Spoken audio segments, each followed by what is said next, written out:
오늘 여러분들과 함께 나누실 말씀의 제목은 하나님께 기도입니다. 교리 설교를 시작하면서 그동안 조금 어려웠던 이야기들이 많았습니다. 하지만 오늘은 비교적 쉽고 잘 아는 주제에 관해서 이야기할 수 있을 것 같아요. 함께 귀한 은혜의 시간이 되기를 소망합니다. 우리는 지난주 하나님의 섭리에 관하여 이야기를 나누었습니다. 하나님의 섭리는 하나님께서 피조물들을 다스리시고 보살피심을 의미합니다. 그러면서 모든 피조물들을 붙드시고 그와 관계하기를 원하시는 하나님에 대해서 배웠습니다. 하나님께서 우리와 관계하길 원하신다. 정말 놀라운 은혜 아닙니까? 그렇게 우리와 관계하시며 우리를 이끄시고 개인적 역사뿐만 아니라 이 나라와 세계를 이끄시는 하나님의 섭리를 우리는 배웠고 또 경이롭게 여기고 참으로 놀랐습니다. 그러면서 자연스럽게 우리는 기도에 관한 교리를 살펴보게 됩니다. 우리와 관계하길 원하시는 하나님, 피조물들과 관계를 기뻐하시는 하나님, 그런 하나님께서 우리에게 기도라는 도구를 통해서 교제하고 만나게 하셨기 때문입니다. 믿으십니까? 기도란 하나님과의 인격적 소통입니다. 대화라고도 하죠. 굉장히 포괄적인 정의입니다만 웨스트민스터 대교리에서 기도란 178번 문제 기도란 무엇입니까? 라는 질문의 답은 기도는 성령의 도우심을 받아 그리스도의 이름으로 우리의 소원을 하나님께 아뢰는 것이요 우리 죄를 자백하고 그의 자비하심을 깨달아 감사하는 것입니다. 라고 정의하더라고요. 자, 그렇다면 성경이 우리에게 기도를 명령하는 이유는 무엇일까요? 기도는 단순히 하나님께 우리가 필요한 것이 무엇인지 알려드리기 위해 또 요청하기 위해서 하는 것만은 아닙니다. 개인이나 다른 사람을 위한 요청을 알려드리는 기도도 있고 또 죄의 고백, 경배와 찬양, 감사 그리고 기도에 대한 하나님의 응답까지도 기도에 포함할 수 있습니다. 성경에서는 분명하게 말씀하고 있죠. 하나님께서는 우리의 필요와 상황을 모두 알고 계시다는 거죠. 마태복음 6장 8절의 말씀입니다. 그러므로 그들을 본받지 말라. 구하기 전에 너희에게 있어야 할 것을 하나님 너희 아버지께서 아시느니라. 하나님께서는 우리의 필요를 우리가 구하기 전에 모두 알고 계십니다. 그럼에도 우리가 하나님께 기도드리는 이유는 하나님을 향한 우리의 신뢰의 표현이자 더욱 신뢰할 수 있는 수단이기 때문입니다. 기도는 하나님을 신뢰하는 마음, 의지하는 마음으로 하는 것입니다. 이것은 하나님께서 굉장히 기뻐하시는 일이에요. 왜 그럴까요?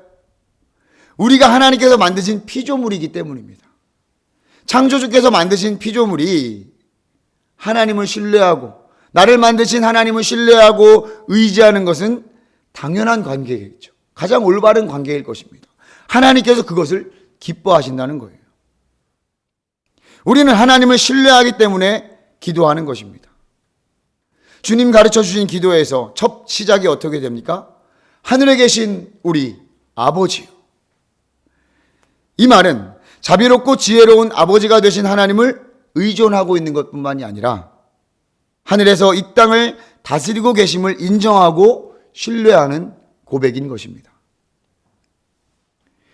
악한 자라도 자녀들에게 좋은 것을 준다는 것을 알기에 하나님께서 우리 아버지가 된다는 사실만으로도 굉장한 신뢰와 믿음이 생기지 않으십니까, 여러분? 자녀들이 그들의 필요를 채워주고 들어줄 것이라고 믿으며 아버지, 또 부모를 바라보는 것과 같이 우리가 하나님을 신뢰하며 기도하는 것입니다. 그리고 하나님께서도 그렇게 신뢰하고 기도하는 우리를 기대하시고 기뻐하시는 거예요. 하나님을 신뢰하지 않고 믿지 않는다면 기도가 무슨 필요이며 기도를 할 수 있겠습니까? 우리의 기도는 하나님과의 교제의 수단이에요. 여러분, 교제는 일방적인 것이 아닙니다. 서로 상대의 상황과 상태를 보며 알아가고 서로에게 영향을 주지요. 하나님의 다스리심과 보살피심이 바로 그런 것 아니겠습니까? 우리는 기도를 통해 하나님의 성품을 배우고 하나님과 교제합니다.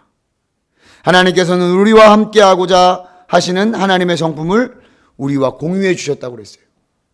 영이신 하나님이 영적인 존재로 우리를 만드셨습니다.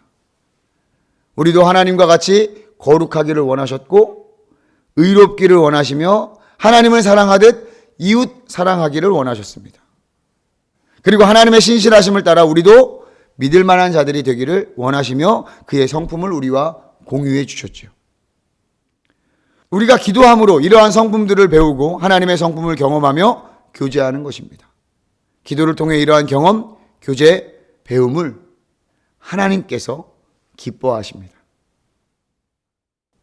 그 기뻐하심으로 우리는 이 기도를 통해 하나님의 사역에 동참하는 기회도 얻게 됩니다. 우리가 기도할 때 하나님 나라가 확장됩니다. 여러분 믿으십니까? 아멘. 하나님의 일들이 이루어지기도 하고 생각나기도 합니다. 하나님께서 우리를 부르시는 소명, 그리고 맡기신 사명을 발견하게 되고 그 일을 할 수 있는 지혜와 능력을 허락하십니다. 그렇게 하나님의 사역에 우리를 초청하시고 동참케 하십니다. 기도하지 않고는 하나님의 일에 참여할 수 없습니다. 하나님께서는 우리의 기도를 통해서 피조물로서 하나님의 창조하신 목적과 뜻을 발견해 나갈 수 있게 하십니다. 그것이 하나님께서 우리를 통해 행하시고자 하시는 하나님의 일, 하나님의 사역입니다. 그 하나님의 사역이 우리 눈에는 때로는 크게 보이고 또 어떤 것은 작게 보일지 몰라도 세심한 하나님께서 우리를 돌보시고 붙드시는 하나님의 놀라운 섭리, 통치의 방법입니다.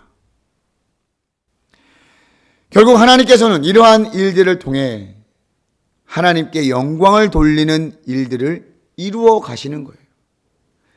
기도는 하나님께 영광이 됩니다. 우리가 하나님께 겸손히 의지하며 기도하는 것은 하나님의 지혜와 사랑, 하나님의 능력을 진정으로 인정하며 확신하는 일이며 가장 궁극적인 권위와 능력은 하나님께 있음을 선포하는 행위입니다. 우리가 이 땅에서 경험하는 모든 영광을 하나님께 돌리는 것이 우리의 기도란 말이죠.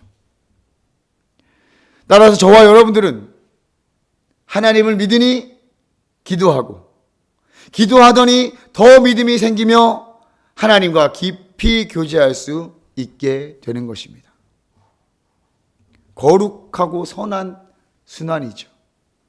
이전에 말씀에서도 그렇잖아요. 말씀을 묵상하고 읽고 읊조리니까 더 즐거워서 더 읽고 더 읊조리고.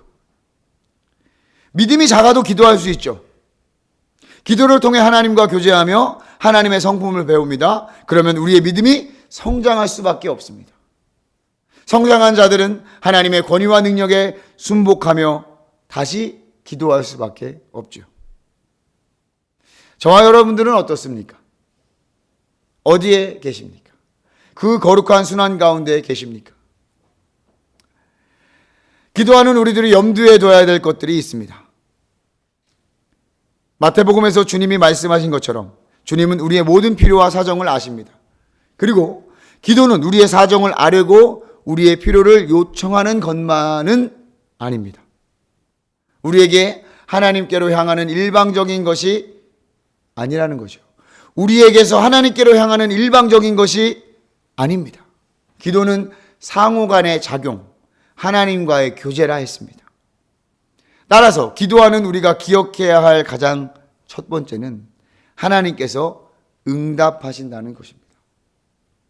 하나님께서는 우리의 기도에 반드시 응답하십니다. 누가복음 11장 9절과 10절 말씀입니다. 내가 또 너희에게 이르노니 구하라 그러면 너희에게 주실 것이요 찾으라 그러면 찾아낼 것이요 문을 두드리라 그러면 너희에게 열릴 것이니 구하는 이마다 받을 것이요 찾는 이는 찾아낼 것이요 두드리는 이에게 열릴 것이니라. 아멘. 하나님께서는 우리의 기도에 반드시 응답하십니다. 성경이 보장하고 있습니다. 그리고 우리의 삶에서도 보장받았습니다. 하나님께서는 자기의 행동 방식을 변화하시며 응답하세요. 우리의 기도를 통해 하나님께서는 그가 말씀하신 바를 변화시키기도 하셨습니다. 구약에서 얼마나 많은 예가 나타납니까? 먼저 금송아지를 섬겼던 이스라엘 백성을 위해 모세가 기도했을 때 어떻게 했습니까? 출애굽기 32장 10절에 하나님께서 모세에게 이렇게 말씀하였습니다. 이제 너는 나를 말리지 말아라. 내가 노하였다. 내가 그들을 쳐서 완전히 없애버리겠다. 그러나 너는 내가 큰 민족으로 만들어주겠다. 모세에게 이렇게 얘기를 해요. 그 이야기를 들은 모세가 하나님께 기도했습니다. 하나님, 그러시면 안 됩니다. 이들을 다 죽이시면, 이들을 없애버리시면 이집트 사람이 뭐라 하겠습니까? 그들의 신이 능력이 없어 그들을 백성을 이끌어내어 이 산에서 이 광야에서 죽게 하셨구나. 이렇게 이야기할 거 아니에요. 제발 그 진노를 거두시고 뜻을 돌이켜 주십시오. 그러자 하나님이 어떻게 하셨습니까?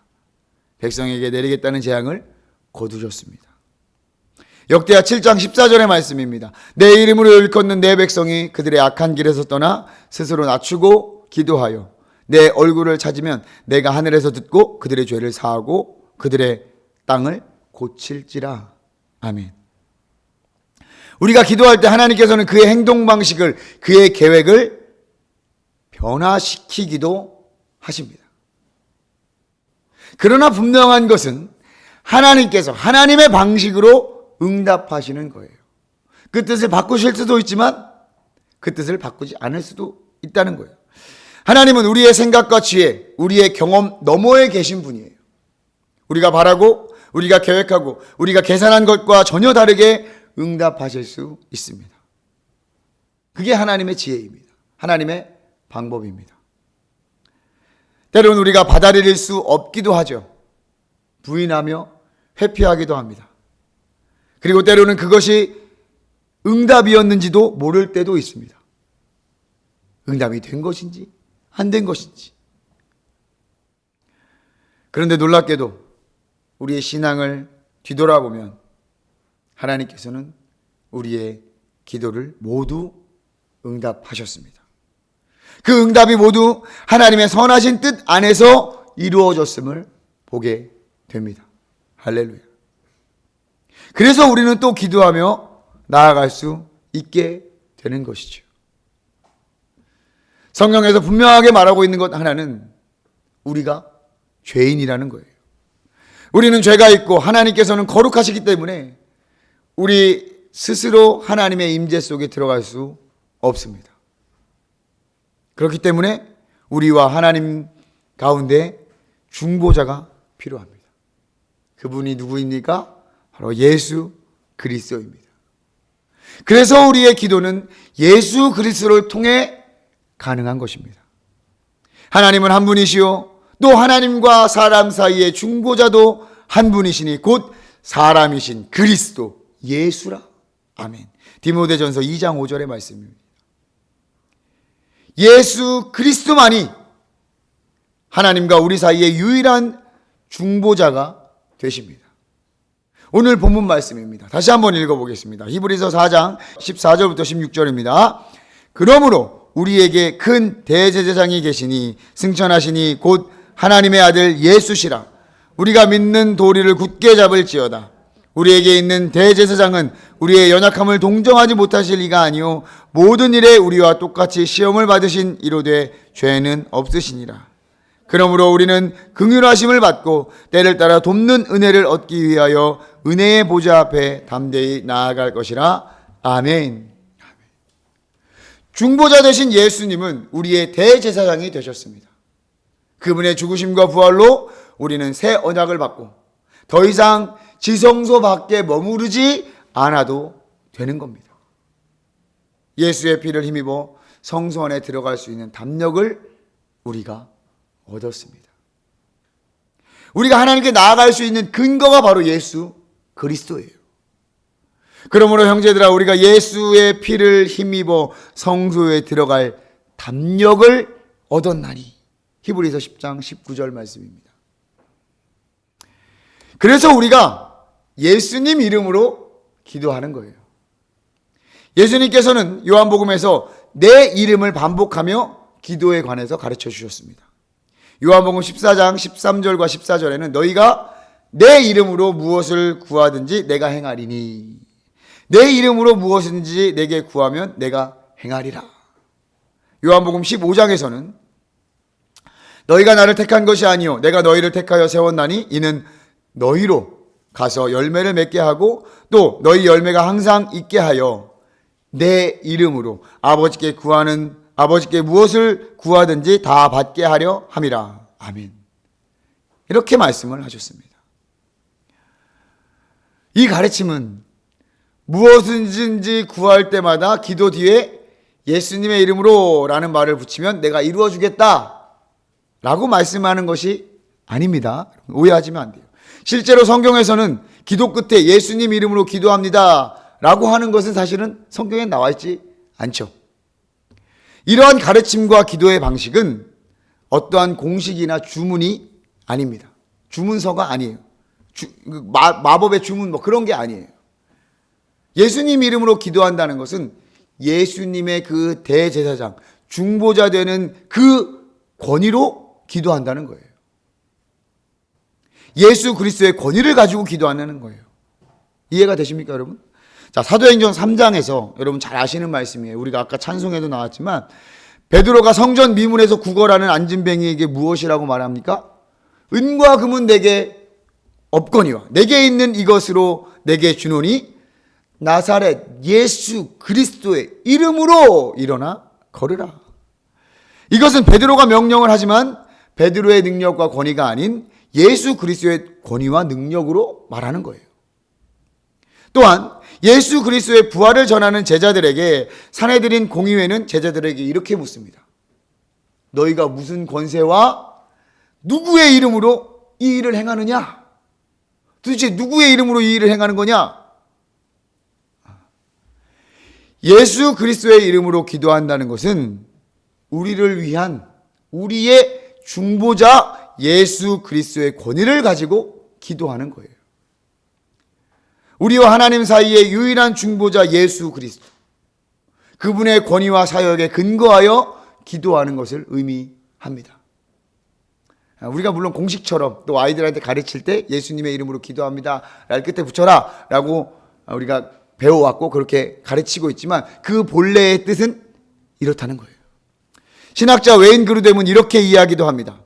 예수님의 이름으로 기도한다는 것은 예수님의 권위로 기도하는 것일 뿐만 아니라 예수님의 성품과 부합하는 방식으로 기도하는 것이며 진정으로 예수님을 대표하고 그분의 삶의 방식과 거룩한 뜻을 반영하면서 기도하는 것이기도 하다.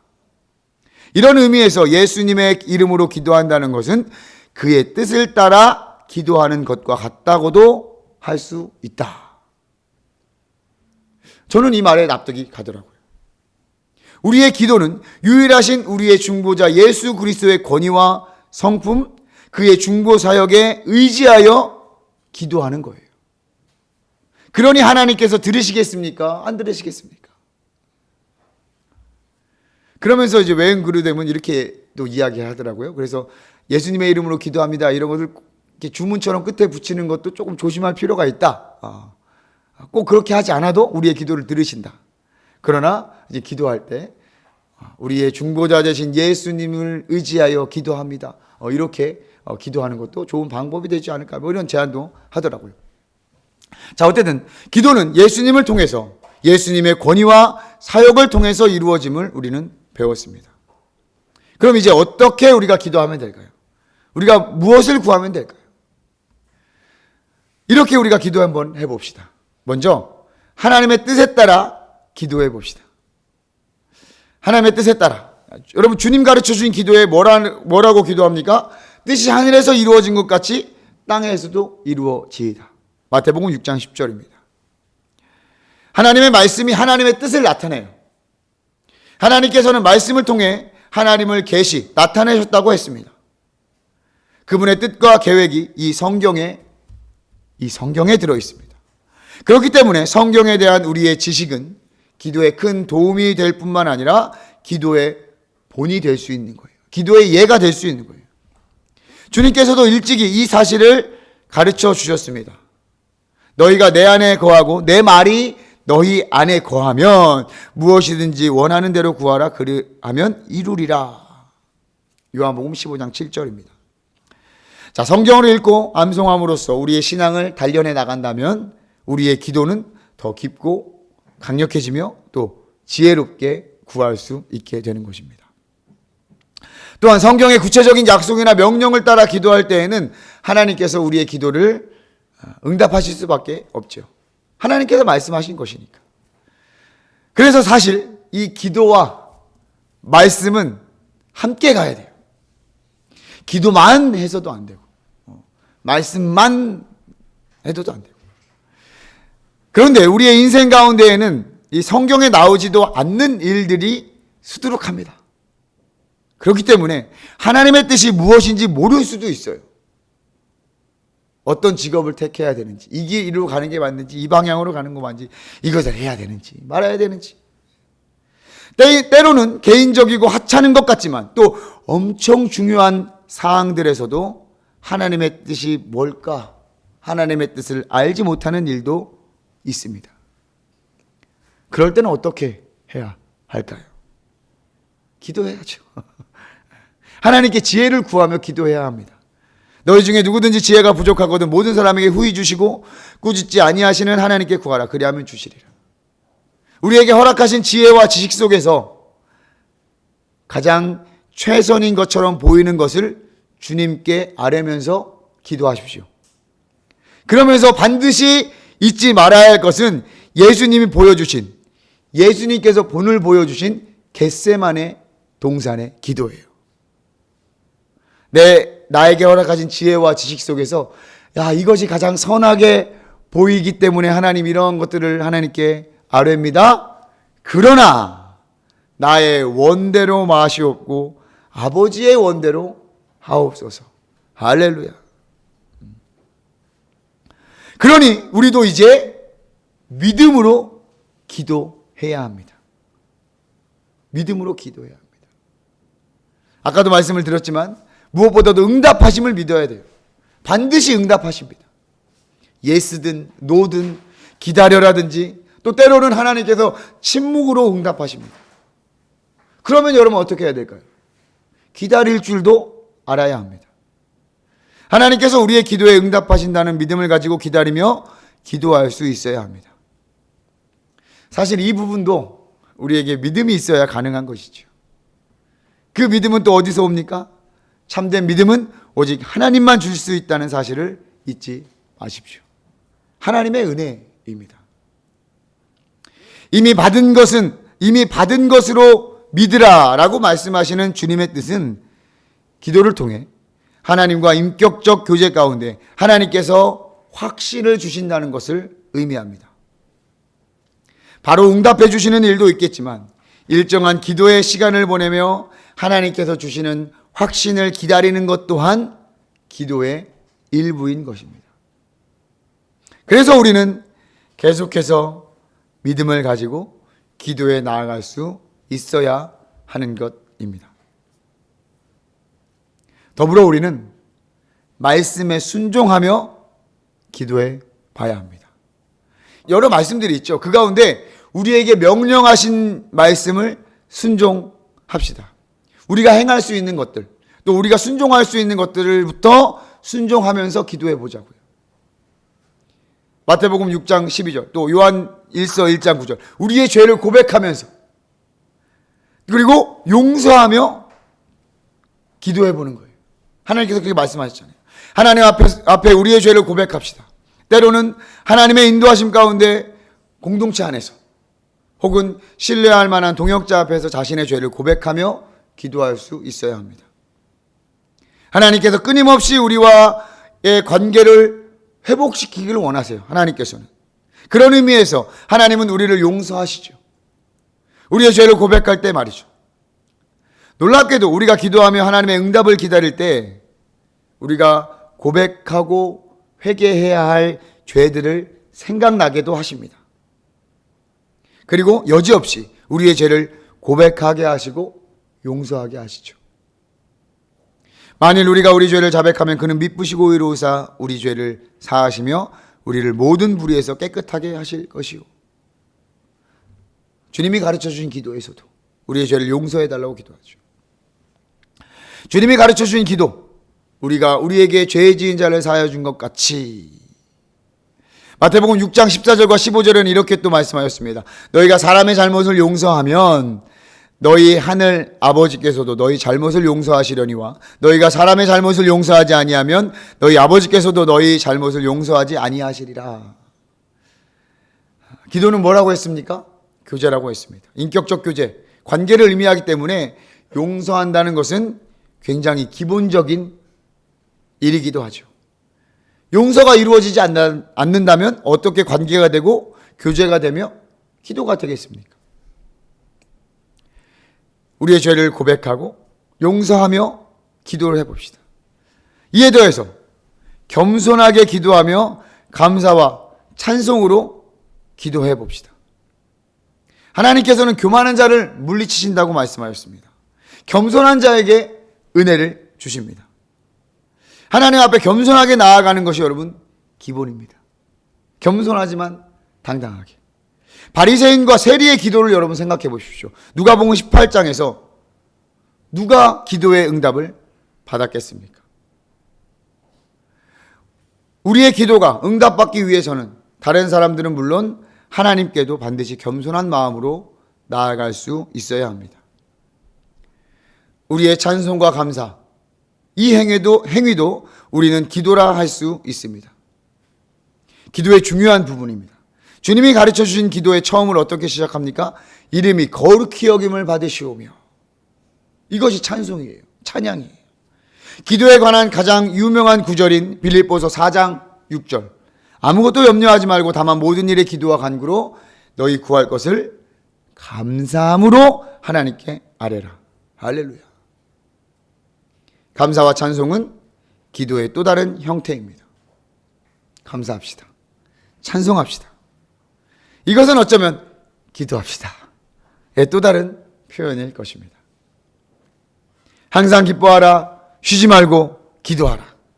이 또한 하나님의 명령이죠. 우리가 순종할 수 있는 명령 아닐까요?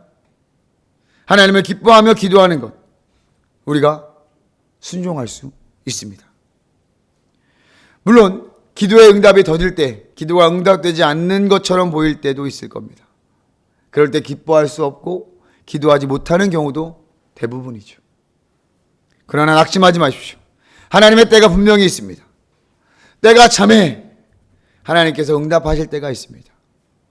그리고 때로는 우리의 정욕으로 잘못 구하기 때문에 오히려 우리에게 선을 베푸시는 하나님의 놀라운 자비와 섭리임을 기억하십시오. 기도 응답이 없는 것처럼 느껴질 때 말이죠. 하나님의 뜻이 가장 선하십니다. 할렐루야. 사랑하는 한명교회 성도 여러분, 교리를 통해서 우리는 하나님을 배우고 알아가고 있습니다. 우리의 지식으로도 알아가지만 우리의 마음과 영으로도 알아가야 합니다. 그 방법이 바로 기도입니다. 하나님과 교제하는, 하나님의 성품을 닮아가는 방법이 바로 기도입니다. 이제 기도가 즐거워 기도의 자리로 나아갑시다. 하나님이 기다리시고 준비하십니다. 우리가 기도할 때 하나님께서는 어떠한 기도의 제목이든지 하나님께 아뢰일 수 있으며, 우리는 하나님 앞에서 우리의 기도와 소원을 하나님의 뜻에 따라 맞추어 가게 될 것입니다. 새롭게 시작하는 한 주 가운데 기도를 통한 교제와 찬양, 감사가 넘치는 저와 여러분들이 되시기를 주님의 이름으로 축복합니다. 할렐루야.